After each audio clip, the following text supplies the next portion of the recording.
नदी के किनारे बसे छोटे से गांव चौंडी की सुबहें कुछ अलग होती थीं, शांत, निर्मल और पवित्र। सूरज की पहली किरण जैसे ही धान के खेतों पर पड़ती, प्रकृति स्वयं संगीत में लीन हो जाती। इसी गांव में एक दिन एक बच्ची ने जन्म लिया, जिसका नाम रखा गया अहिल्या। शायद किसी को उस समय यह आभास नहीं था कि यह कन्या एक दिन भारतीय इतिहास के पन्नों में अमिट नाम लिखेगी। अहिल्या का जन्म एक साधारण ब्राह्मण परिवार में हुआ था।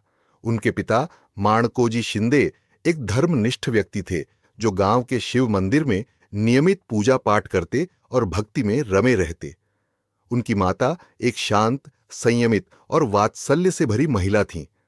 अहिल्या बचपन से ही शांत स्वभाव की, लेकिन गहन जिज्ञासु प्रवृत्ति की थी। जब अन्य लड़कियां गुड़ियों से खेलतीं, वह मंदिर के कोने में बैठकर संतों की बातें सुनतीं, वेदों की अर्चाएं दोहरातीं और हर किसी के चेहरे पर मुस्कान लाने की कोशिश करतीं।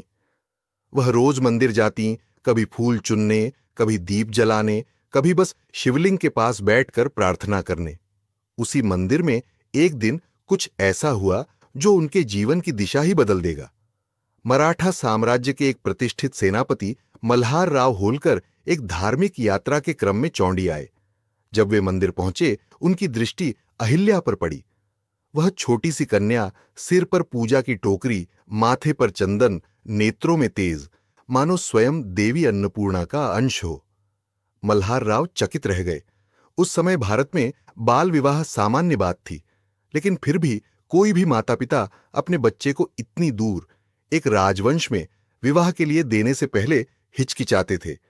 मगर जब मल्हार राव ने अपनी इच्छा व्यक्त की कि वे अहिल्या को अपनी बहू बनाना चाहते हैं अपने 10 वर्षीय पुत्र खंडेराव के लिए, तो यह प्रस्ताव मानने से इनकार करना कठिन था। इस विवाह में केवल संबंध नहीं जुड़ने थे, 2 संस्कृतियां मिल रही थीं, 2 दिशाएं एक साथ बढ़ने को तैयार थीं। शादी बड़ी सादगी और मर्यादा से संपन्न हुई। अहिल्या अब चौंडी की नहीं रही थी। वे इंदौर के होलकर वंश की भावी धुरी बन गई थीं। खंडेराव एक वीर युवक थे, युद्ध में निपुण, लेकिन थोड़ा क्रूर और अहंकारी भी। अहिल्या के लिए यह नया संसार चुनौतीपूर्ण था, लेकिन उन्होंने कभी शिकायत नहीं की। वे हर परिस्थिति को स्वीकारती गईं, हर परिवर्तन को आत्मसात करती गईं। कुछ ही वर्षों में उन्होंने पुत्र रत्न को जन्म दिया, जिसका नाम रखा गया मालेराव। फिर एक कन्या मुक्ताबाई भी हुई। अहिल्या के जीवन में मां बनना सबसे बड़ी खुशी थी, लेकिन उनके भीतर कहीं एक क्षीण चिंता भी रहने लगी थी, खंडेराव की स्वभावगत अस्थिरता। वह युद्ध में वीर थे, लेकिन घरेलू जीवन में कठोर और अप्रत्याशित। अहिल्या इन सब के बीच अपनी दिनचर्या में संतुलन बनाना जानती थीं। वह महल की रानियों की तरह बंद कमरों में नहीं बैठीं। उन्होंने अपने आप को शास्त्रों में, प्रजा की सेवा में और राजनीतिक मामलों में भी रुचि लेना आरंभ किया। लेकिन भाग्य ने एक बार फिर करवट ली। 1754 की बात है। कुंभेर के युद्ध में खंडेराव को भेजा गया था। वह अपने घोड़े पर सवार, तलवार हाथ में, साहस से भरे हुए रणभूमि में थे, लेकिन एक तोप का गोला सीधे उनके समीप आ गिरा। उनके प्राण वहीं समाप्त हो गए। जब यह समाचार इंदौर पहुंचा, महल में चीख पुकार मच गई। अहिल्या, जो उस समय केवल 30 वर्ष की थीं, स्तब्ध रह गईं। मराठा परंपरा कहती थी कि विधवा स्त्री को सती होना चाहिए, पति के शव के साथ चिता में जल जाना चाहिए। पूरा दरबार, समाज, यहां तक कि उनके अपने परिवार के लोग भी उन्हें इस धर्म के पालन के लिए तैयार करने लगे। लेकिन तब सामने आए मल्हार राव होलकर। वृद्ध होते हुए भी उनका हृदय ज्ञान और करुणा से भरपूर था। उन्होंने अहिल्या को सती होने से रोक दिया। उन्होंने न केवल उसे जीवित रहने का आदेश दिया, बल्कि यह भी कहा, तुम केवल मेरी पुत्रवधू नहीं हो अहिल्या, तुम इस राज्य की धुरी हो। उस दिन अहिल्या का पुनर्जन्म हुआ। उन्होंने राज्य कौशल सीखना शुरू किया। प्रशासन, सैन्य रणनीति, न्याय व्यवस्था, अर्थनीति, सब कुछ। वह एक प्रशिक्षित तीरंदाज बन गईं। अब जब मल्हार राव युद्ध अभियानों पर जाते, तो राज्य का संपूर्ण दायित्व अहिल्याबाई के हाथों में रहता। उनके बीच लिखे गए पत्रों से यह स्पष्ट होता है कि मल्हार राव उन्हें केवल पुत्रवधू नहीं, बल्कि एक उत्तराधिकारी मानते थे।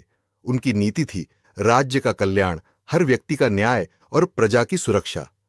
खंडेराव की मृत्यु के बाद इंदौर के किले में जैसे सन्नाटा पसर गया था। लेकिन यह केवल व्यक्तिगत शोक नहीं था, यह एक राजवंश के उत्तराधिकारी की मृत्यु थी। और जब मल्हार राव ने अहिल्या को सती होने से रोका तो कई पंडित, ब्राह्मण और दरबारी उससे असहमत हो गए। समाज में एक गूढ़ असंतोष फैलने लगा। वह विधवा है, फिर शासन का काम क्यों देख रही है? क्या अब स्त्रियां ही राज चलाएंगी? ऐसे प्रश्न चारों ओर उठने लगे। पर अहिल्याबाई शांत थीं। वह जानती थीं सत्य को सिद्ध करने के लिए समय की कसौटी से गुजरना ही होता है। अब उन्होंने स्वयं को राज्य कार्य में पूर्णतः झोंक दिया। मल्हार राव अब वृद्ध हो चुके थे। उन्होंने अहिल्या को न केवल प्रशिक्षण दिया, बल्कि धीरे धीरे सभी प्रमुख निर्णयों में शामिल करना शुरू कर दिया। उन्होंने अहिल्या को केवल पत्रों के माध्यम से निर्देश नहीं दिए, बल्कि उनके निर्णयों को मान्यता भी दी। यहीं से शुरू हुआ अहिल्याबाई का वास्तविक राजनीतिक जीवन।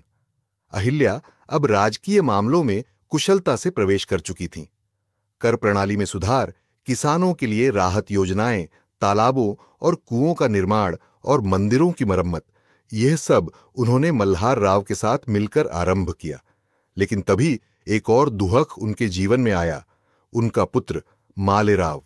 कहते हैं कि मालेराव में न तो अपने पिता की वीरता थी, न मां की दूरदर्शिता। वह अति उग्र, असंयमी और अस्थिर था। शासन का भार जब उसे सौंपा गया तो उसने प्रजाजनों पर अत्याचार आरंभ कर दिए। कई विद्वानों और प्रजाजनों ने अहिल्या को पत्रों के माध्यम से सूचित किया, राजा अत्याचारी हो गया है, हमें न्याय चाहिए। अब अहिल्याबाई के सामने एक मां और शासिका के कर्तव्य का टकराव खड़ा था। क्या वे अपनी संतान के कुकर्मों को अनदेखा करे, या क्या वे वही करे जो राज्यहित में उचित हो? वह एक दिन दरबार में आईं।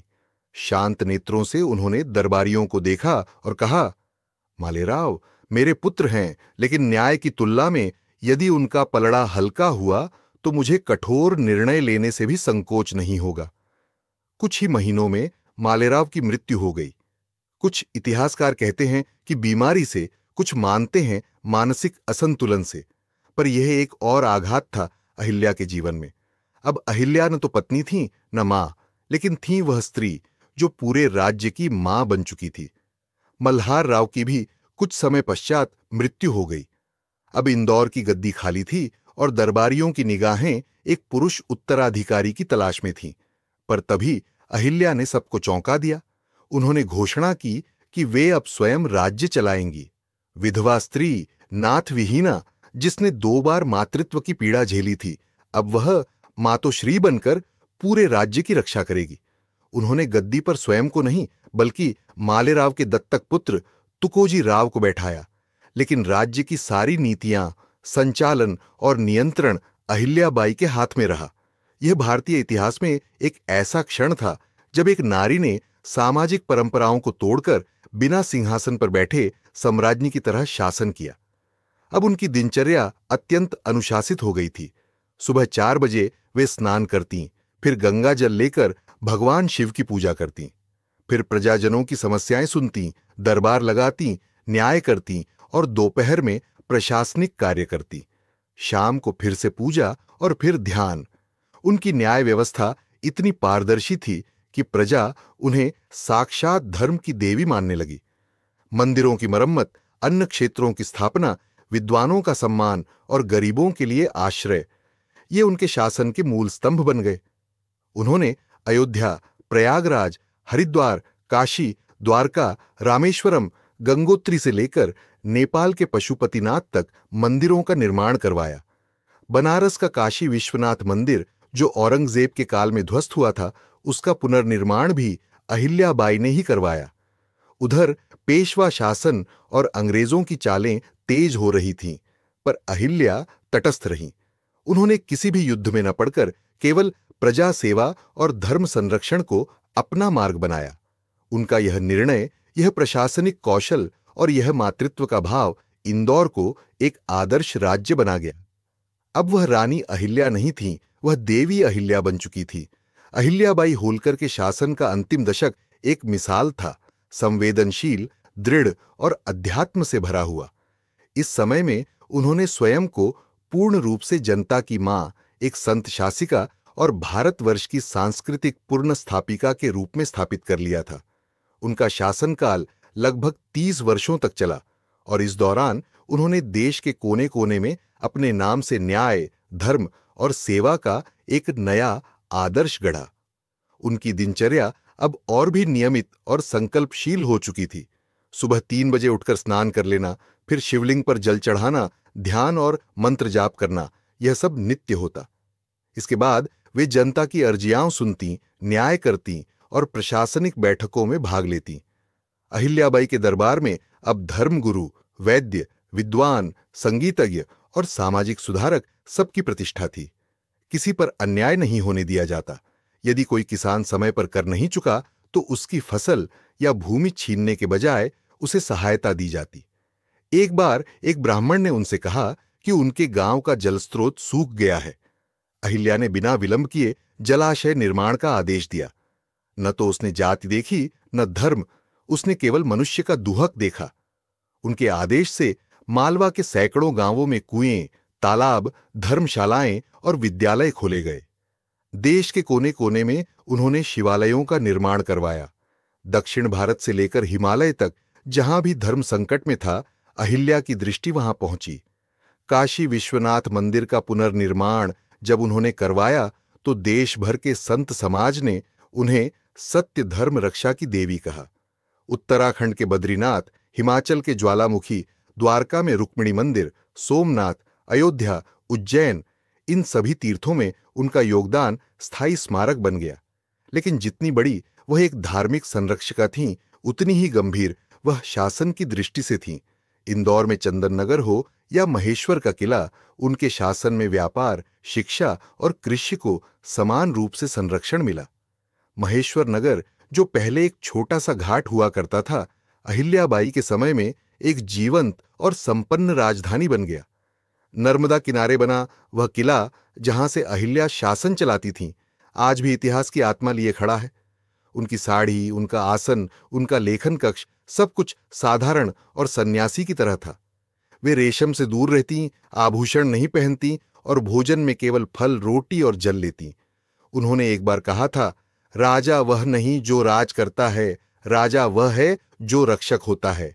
अगर प्रजा सुखी है तो मैं सम्राज्ञी हूं, यदि दुखी है तो मैं केवल एक विधवा स्त्री हूं। पर जैसे जैसे समय बीतता गया, उनका शरीर शिथिल होने लगा। उनकी आयु अब 70 के पार जा चुकी थी। कुछ ही समय बाद 13 अगस्त 1995 की वह सूर्यास्त की बेला में ध्यानमग्न स्थिति में अहिल्याबाई ने अंतिम सांस ली।